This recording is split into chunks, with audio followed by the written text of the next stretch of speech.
Coming up on MCTV this week. Monmouth's co-ed fraternity marks its first official year on campus, and find out what you would do if there was an active shooter on campus. This week starts now.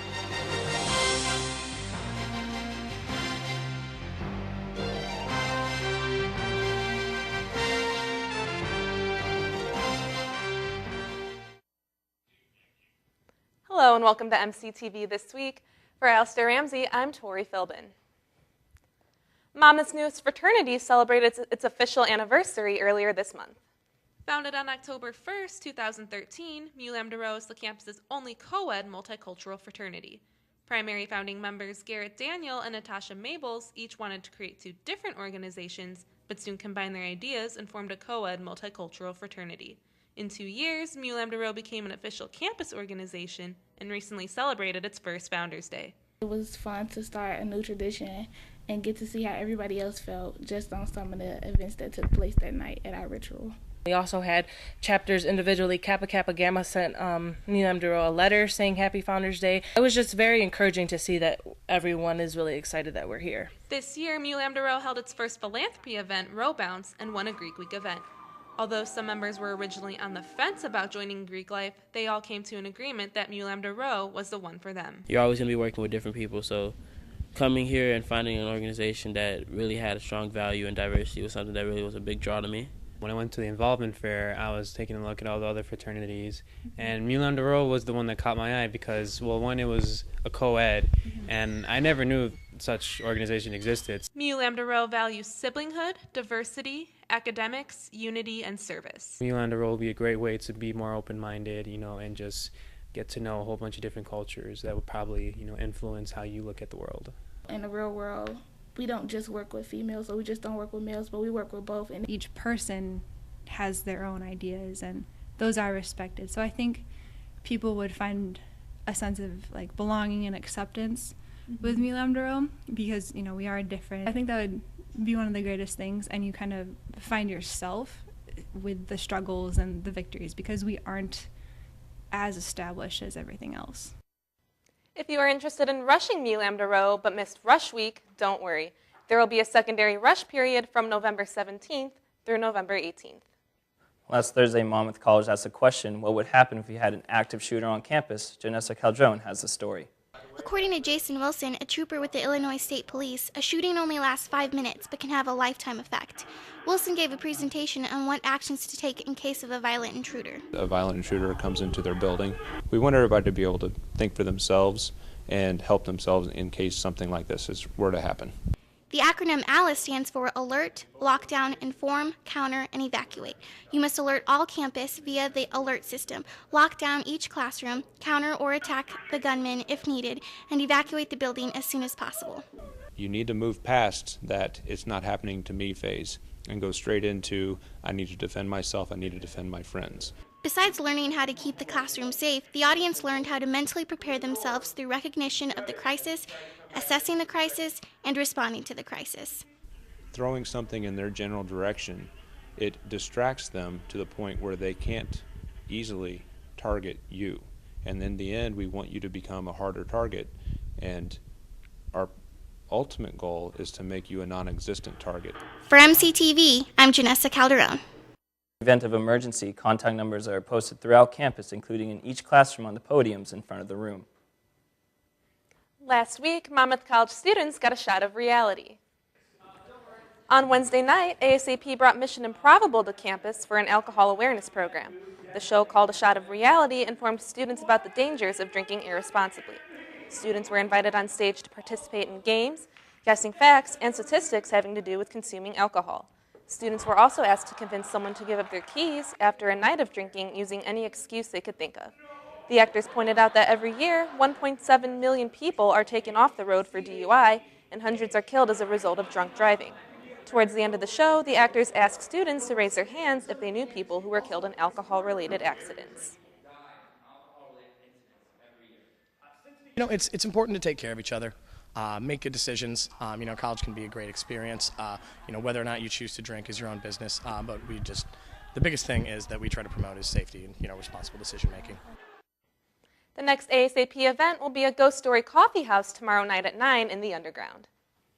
Last Monday marked the first lecture in the F-word series given by Communication Studies professor Trudy Peterson. The lecture discussed why the word feminism is now treated like a dirty word. Peterson gave a talk discussing her grandmother, which sparked the roots of her feminism. She touched on a variety of different topics, including her grandmother's history and how her grandmother influenced her. Family stories shape and define the identity of family members.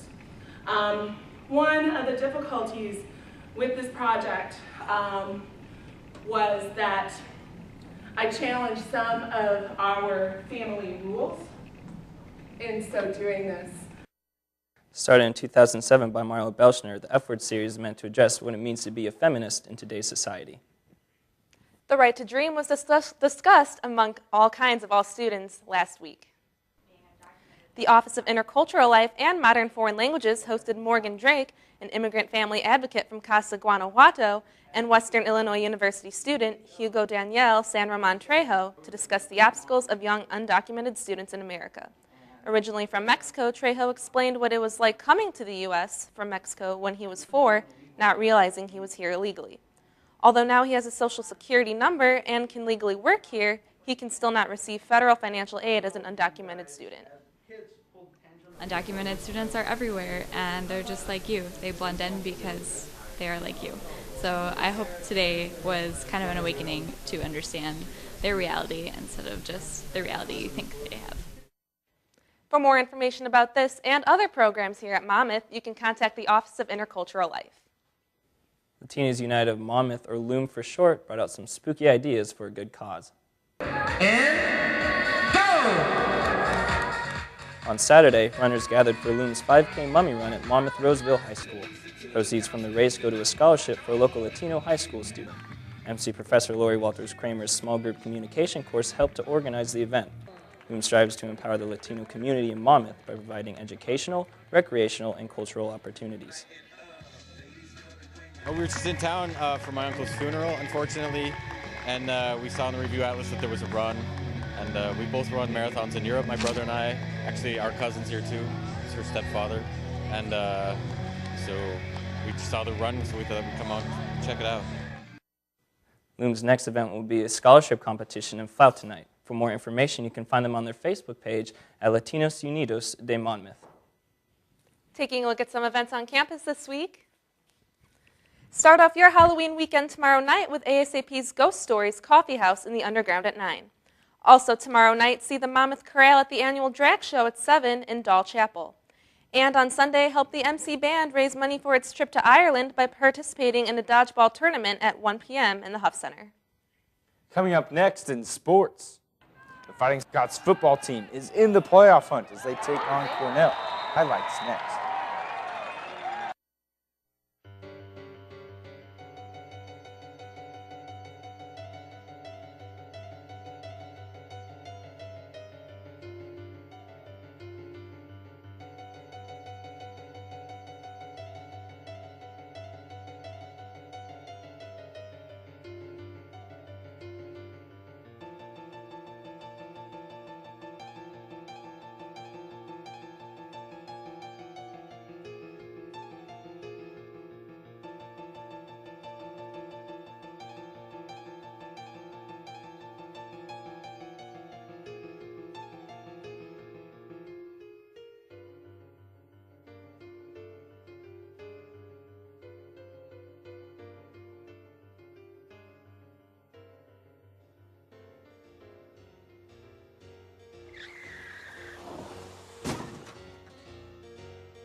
The Fighting Scots football team took to the field on Saturday, desperately needing a win against the Cornell Rams, who were undefeated in conference play. The Scots strike first with this 12-yard run from freshman Trent Raines. He had a school record 41 carries in this game. Sophomore quarterback Alec Dutko threw for 215 yards on the day, and after the first half, the Scots led 17-14. In the second half, junior Jake Innes takes a 3-yard pass from Dutko to the house. Scots up 24-17. They go on to win 38-21, keeping their playoff hopes alive. well, offensively wise for me. We really wanted to work on zone, which is just finding a hole and cutting to it. And so that's really what we just did. And then for the quarterback, Alec Ducko, he stepped in and really did a great job completing his passes and did a great job at his position. The Scots will travel to Cornell, Iowa next Saturday to take on the Pioneers, while the women's soccer team, they took on Cornell last Saturday for Senior Day. The Fighting Scots held on strong during the first half. The defense was able to keep the ball away from the goal, while the offense held most of the possession in the first half.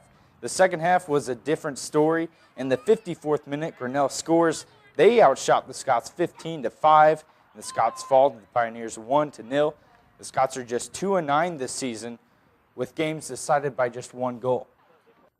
The Scots will go to Beloit on Sunday for the final game of the season.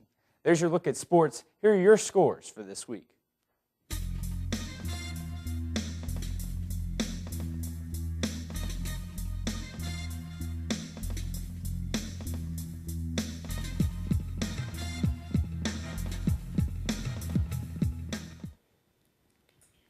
That's it for MCTV this week. I'm David Beidle. And I'm Alistair Ramsey. Make sure to tune in next week for another installment of MCTV. And I'm Tori Philbin. You can also visit us on the web at monmouthcollege.edu/MCTV. Thank you for watching. We'll see you next time, and have a happy and fun and safe Halloween.